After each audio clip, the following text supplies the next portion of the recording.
No. James Kibitz, everyone. Yay! Hi there. So let's just get started.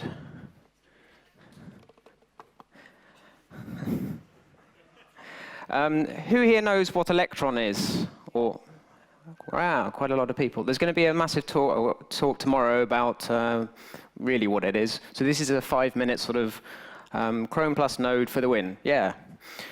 So here, let's get started. So here I have just a Hello World server that's running.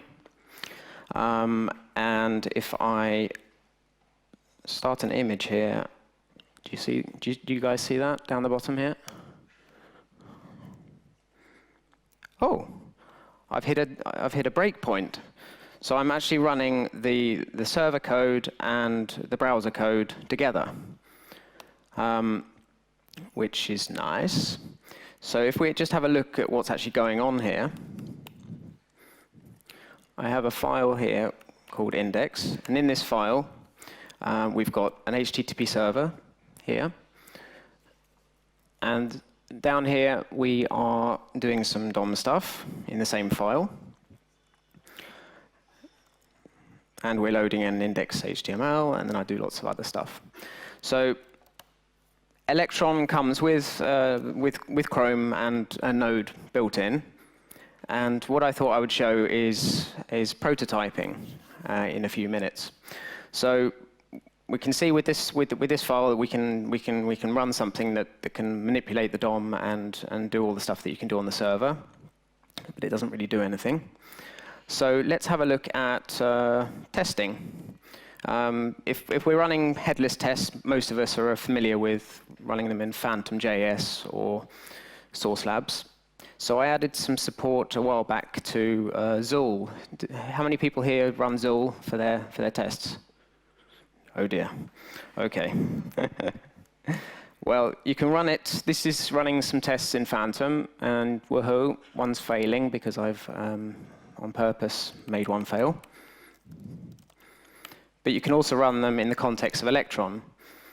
Now, why would you want to do that? Well, one thing is it's better than Phantom. The other is that you can do cool things like this. I've got a module that I wrote called Electron Breakpoint. And if you've got a test that's failing, you can do this. And you're there. We've got a breakpoint where the test failed, and then you can carry on and you can debug your code or debug your tests. A lot of us are familiar with debugging in the browser using Chrome Developer Tools, but not so much when we have a test failing. At least that's what I think. So that's something we can use it for. We can also go a bit crazy. If we want to take screenshots when we're running tests, for example, I have something. I'm not going to explain everything it does because I don't have time, I don't think, but I can talk while it's running. So this is a gauge that runs, which that's failing. Great, demo hell. I'll have to explain it afterwards. Okay. This is it. This is a stitched together video with no sound. Forgot to check that. It doesn't matter so much, but it's a video of the tests, and what it actually looks like if it had just been a normal browser widget would have been this. So we've actually taken screenshots every time it's actually changed, which is something quite nice to have if you want to see what's going on.